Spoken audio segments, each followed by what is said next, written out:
Bienvenue sur le MOOC digital de l'école EPSA Ville de Paris. Nous sommes aujourd'hui avec Dimitri from Paris et on va parler de DJ, de production, de disco, de house et on va tourner autour de ces pratiques. Mais tout d'abord, je voudrais commencer à parler un petit peu de tes inspirations. Il me semble, je crois te l'avoir entendu dire, que notamment à tes débuts, peut-être encore aujourd'hui, tu as toujours été assez inspiré par la musique de film. Oui, c'est vrai, musique de film et via la télé en fait, parce qu'enfant, je regardais beaucoup la télé et, euh, et j'aimais bien, j'étais assez sensible aux musiques qu'il y avait dans les films, et beaucoup au générique. Je suis un grand fan de générique et j'aimais beaucoup les films de James Bond par exemple, et les génériques de James Bond aujourd'hui sont classés monuments historiques, sont mythiques. Donc il y avait une espèce de musique à l'image qui était une interaction très forte. Et j'étais aussi notamment très fan de la série Mission Impossible, donc la série TV qui date des années 60, qu'on connaît moins aujourd'hui avec les films, mais en tout cas à l'époque on connaissait que ça. Et c'est un thème, le thème de Mission Impossible, beaucoup de gens le connaissent aujourd'hui, c'était écrit par Lalo Schifrin. Et en revenant en arrière aujourd'hui, avec ma connaissance aujourd'hui, je pense que ce qui me plaisait dans la musique de film, et de ces films en particulier, c'est qu'il y avait un espèce de mélange entre une écriture très symphonique, c'était toujours des assez grandes formations, des grands orchestres, on va dire, mais avec en association une rythmique très soutenue. Donc c'est très flagrant dans Mission Impossible, il y a une espèce de beat qui est très funk en fait en dessous, et par-dessus il y a la couche symphonique. Et c'était aussi des musiques très arrangées et finalement assez sophistiquées. C'était fait par des gens qui étaient extrêmement bons dans leur domaine, des grands compositeurs, des grands arrangeurs. Et en fait, ça m'a donné le goût de ces détails très fouillés, avec d'une part, voilà, des harmonies riches et ce rythme très costaud qu'on connaît dans la musique de danse, que ce soit la house, le disco ou plein d'autres musiques. Mais voilà, c'est ce qui me plaisait. C'est-à-dire que d'un côté, c'était de la musique classique, mélangée à de la musique populaire très rythmée. Et ensemble, ça donnait un truc assez unique et ça m'a parlé. Et c'est relativement proche en termes de composition des choses qui me plaisent encore aujourd'hui. Et c'est intéressant que tu mentionnes aussi les séries télévisées au travers de leur générique et même de leur musique, où il y a une liberté dans les années 70-80, avec parfois ça ressemble quasiment à de la musique contemporaine, c'est très étrange. Et aussi, tu as un intérêt, me semble-t-il, pour les séries, jusqu'à en extraire quelques samples de dialogue que tu as utilisés aussi à plusieurs reprises dans tes morceaux. Alors ça, c'est venu un peu plus tard, c'est vrai. Les séries, je trouvais que les séries doublées en français avaient un charme assez particulier. Et notamment, encore une fois, les séries des années, allez, on va dire 70-80, parce qu'il y avait cette espèce d'école de doublage à la française. C'était plutôt des bons acteurs, les textes étaient relativement bien écrits, la synchro avec le mouvement des lèvres des acteurs qui étaient américains ou d'autres pays, c'était toujours très bien fait. Donc il y avait une espèce de voilà d'ancienne école comme ça, assez qui semblait très fière de faire ce travail-là. Et il y avait des comédiens dont pour la plupart j'ai oublié le nom, mais qui ne faisaient que du doublage et qui étaient extrêmement reconnus. Et voilà, il y avait un espèce de grain, une façon de parler, un peu comme dans les films d'actualité des années 40, il y avait une manière de parler, d'enregistrer la voix, et il y avait ça aussi dans les années 70, et ça m'a... Voilà, il y avait un espèce de couleur sonore comme ça, et d'attitude qui me plaisait, et je trouvais ça assez kitsch, assez rigolo.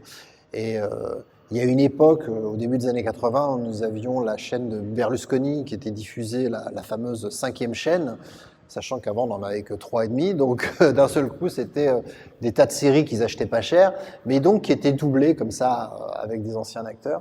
Et voilà, il y avait un charme qui me plaisait. Il y avait aussi des séries qui étaient doublées au Québec, parce que c'était moins cher et ils ne s'embêtaient pas à les refaire faire en français de la France.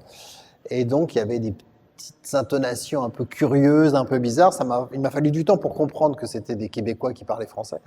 Et donc voilà, il y avait des petites particularités qui me touchaient, et donc je me servais de ça pour sampler, pour utiliser comme jingle dans mes émissions de radio que je faisais à l'époque. Et ça a finalement marqué pas mal de gens, parce que voilà, mélanger à la musique, ça créait des petites interactions un peu... Nova l'a fait un peu plus tard aussi, ce principe de sortir de leur contexte des phrases et de les réintégrer dans un contexte musical dans lequel elles n'ont absolument rien à faire, en tout cas elles n'étaient pas créées pour ça, et ça crée un petit décalage un peu marrant souvent.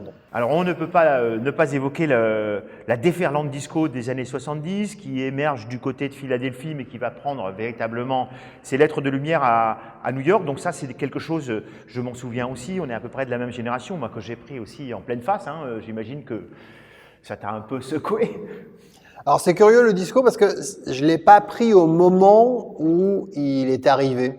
Il y a une raison pour ça, c'est que à l'époque où le disco est apparu, on va dire vers 76-77 et qu'il a été nommé disco, parce que ça a été un process au début, il ne savait pas de nom, puis c'était un truc un peu underground, et puis ça a été...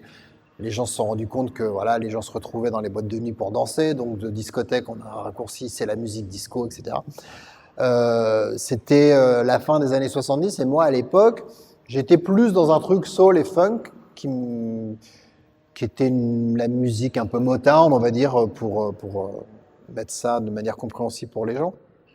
Et la disco que moi j'entendais principalement à la radio, j'étais encore un peu jeune pour aller en boîte de nuit, c'était une disco très blanchisée on va dire, très c'était un peu aseptisé de toute la couleur un peu noire américaine qu'on lui connaît aujourd'hui. C'était des choses comme ABBA, c'était 4 blancs suédois qui chantaient des trucs. Moi, ça me parlait pas du tout, c'était limite, j'aimais pas ça.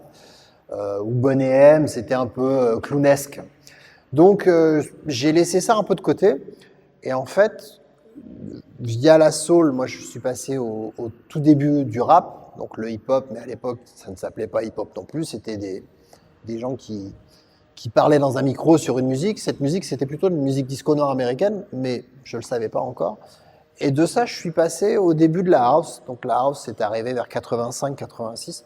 C'était une version plus électronique d'un son disco que je connaissais pas, toujours, que je ne connaissais toujours pas.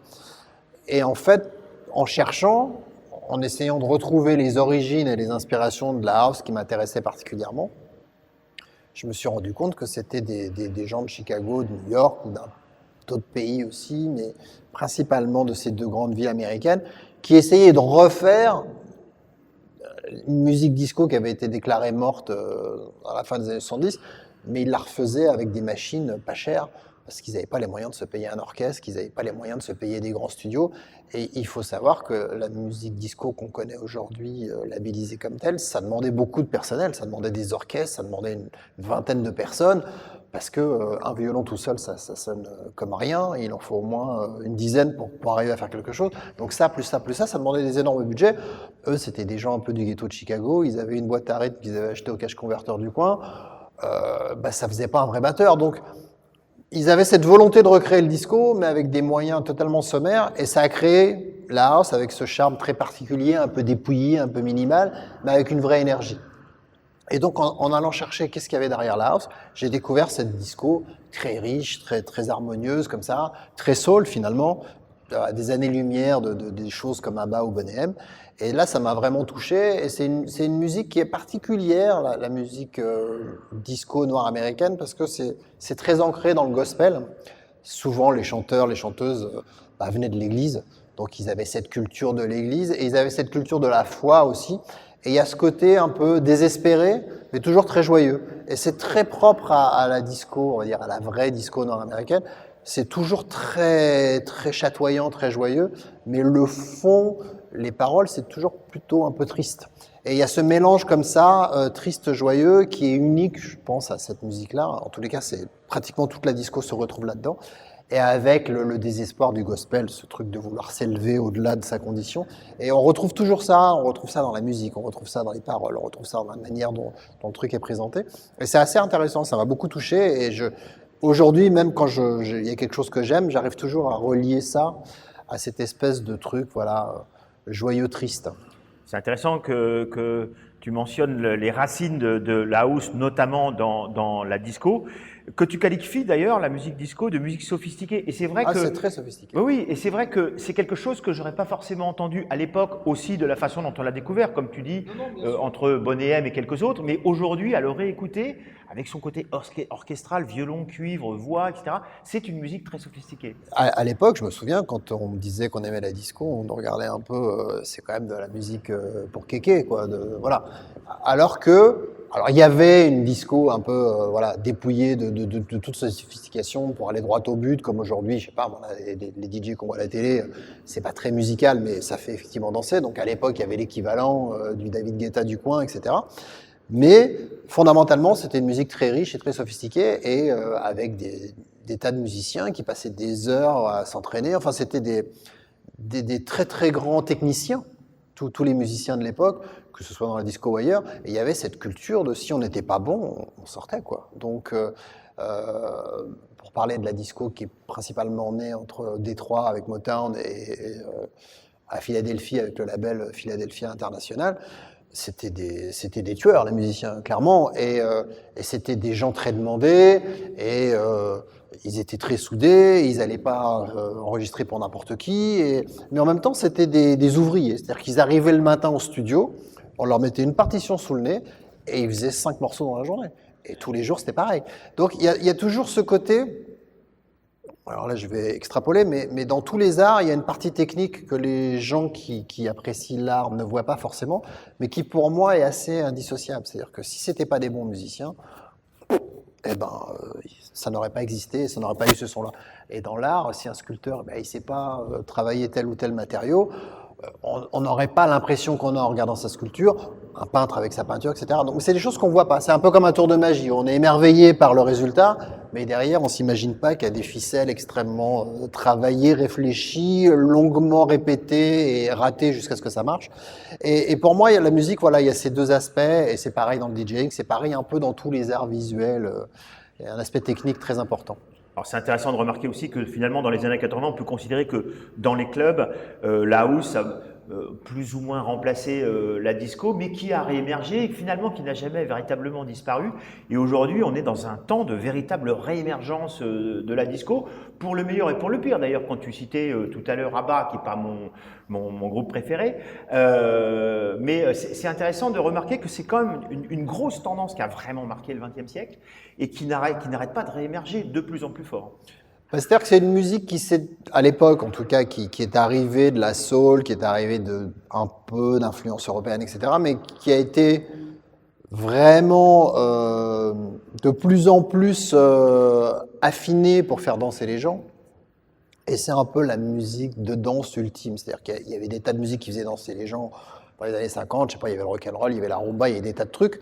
Et puis, quand les gens qui faisaient cette musique naturellement rythmée, parce que c'était ce qu'ils avaient envie de faire, s'apercevaient que ça touchait des tas de gens et que ça fonctionnait bien dans le milieu des boîtes de nuit, etc. Ils ont perfectionné. Quand la house est arrivée, inspirée de ça, ça a été encore reperfectionné à chaque fois. C'est-à-dire que chaque intervenant essaye de faire toujours plus efficace, de perfectionner le truc. Donc effectivement, c'est une musique qui est c'est un peu la matrice aujourd'hui de toutes les musiques dansantes. Même un truc qui a été fait hier, on retrouve des éléments comme le pied tous les temps et la pédale de Charleston ouverte. Donc ça fait poum, ce truc, ça a été vraiment popularisé à l'époque du disco, donc quand même en 75. Aujourd'hui, en 2021, c'est toujours utilisé.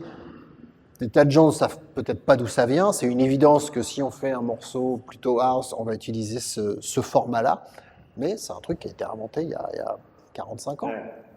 Donc oui, ce n'est jamais parti. Ça intervient à des couches plus ou moins évidentes. Mais comme tu le disais dans ta question, il y a une vraie résurgence aujourd'hui du disco. C'est un peu difficile de savoir pourquoi aujourd'hui ça prend autant de place. Ça a toujours été un peu là en sous-marin. Mais là, c'est vrai qu'il y a un vrai... un truc très populaire, c'est-à-dire que ça a toujours été un peu dans les milieux musicaux, etc. Mais là ça devient extrêmement populaire. En Angleterre, je sais pas, il y a des concerts disco avec des reprises façon disco de trucs qui ne l'étaient pas nécessairement, etc. Donc voilà, c'est très mainstream aujourd'hui. Je pense que c'est peut-être la lassitude de ne pas voir une scène avec beaucoup de musiciens. Il y a ce côté, le disco, c'était plein de musiciens différents. Chaque musicien apporte un peu son savoir-faire, apporte aussi un peu de sa personne, de son âme. Donc ce mélange d'individualité au service d'une musique, ça crée une espèce d'énergie. C'est un peu comme un scénario de série, on trouve ça génial, on se rend pas compte qu'en fait c'est 10 personnes qui ont écrit. Donc c'est l'influence de 10 personnes en même temps sur une scène, sur une chanson, alors qu'aujourd'hui, bah, c'est un peu un gars et son ordinateur. Bon, ça devient de temps en temps un peu stérile, donc voir du mouvement, voir des humains qui se regroupent ensemble, je pense que c'est une des raisons en tout cas qui ont fait que le disco, par réaction à des années d'ordinateur et de musique un peu plus froide peut-être, voir des gens jouer des instruments, ça a donné un peu... C'était réservé au rock pendant très longtemps et maintenant on voit qu'il n'y a pas que le rock où il y avait des gens qui jouaient. Donc il y a cette partie-là qui peut être une des raisons. Après voilà, c'est une musique qui est aussi accessible, qui fait danser, qui est joyeuse, donc il y a ça aussi bien sûr. Et puis, donc, on comprend que dans ton travail, tu oscilles entre ces deux grandes tendances, l'une se nourrissant de l'autre, la disco et la house, sachant que dans les musiques électroniques aujourd'hui, il y a énormément c'est extrêmement ramifié, mais la house est vraiment, tient encore une place véritable Bien sûr, aujourd'hui. ouais, Hein. ouais.